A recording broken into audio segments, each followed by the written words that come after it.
Hi மக்களே, இன்றைக்கி வந்து நம்ம ஸ்கின் கேர் தான் பார்க்க போகிறோம். அதுக்கு வந்து நான் ஒரு பாத்திரத்தில் வந்து ஐஸ் க்யூப்ஸ் போட்டுட்டு தண்ணி ஆட் பண்ணிவிட்டு ஃபேஸை வந்து நல்லா இந்த மாதிரி விட்டு விட்டு எடுத்துக்கிட்டேன். ஒரு 5 மினிட்ஸ் நீங்கள் இந்த மாதிரி விட்டு விட்டு எடுத்தாலே உங்கள் ஃபேஸ் கொஞ்சம் நல்லா வந்து ரெஃப்ரெஷிங்காக இருக்கும்.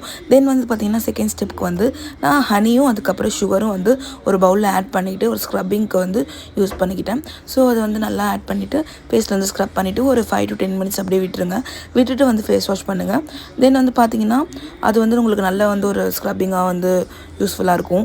அப்புறம் ஃபேஸும் வந்து கொஞ்சம் நல்லா க்ளோவாக இருக்கும், ஏன்னா நம்ம ஹனி ஆட் பண்ணுறதுனால.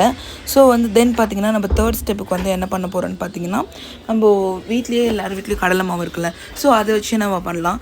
ஸோ அதுக்கு வந்து நான் என்ன பண்ணுவேன்னா வந்து எங்கள் வீட்டில் இந்த கடலை மாவு கொஞ்சம் ஒரு ஸ்பூன் எடுத்துக்கிட்டு அதுக்கப்புறம் வந்து பால் வந்து ரா மில்க் எடுத்துக்கணும். காய்ச்சின பால் இல்லாமல் ரா மில்க்கை வந்து ஒரு 2 டேபிள் ஸ்பூன் அந்த மாதிரி ஆட் பண்ணிக்கிட்டு நம்ம வந்து ஃபேஸில் வந்து நல்லா இதை வந்து போட்டு இது 15 மினிட்ஸ் வந்து நம்ம வந்து நல்லா காய விடணும். நல்லா வந்து பீல் ஆகிற மாதிரி வர மாதிரி நம்ம காய விடணும். அப்போ தான் வந்து நல்லா எஃபெக்டிவாக இருக்கும். ஸோ காய விட்டதுக்கப்புறமா நான் வாஷ் பண்ணதுக்கப்புறம் பார்த்தீங்கன்னா என்னோடய ஃபேஸ் இப்படி தான் இருக்குது. தேங்க்யூ.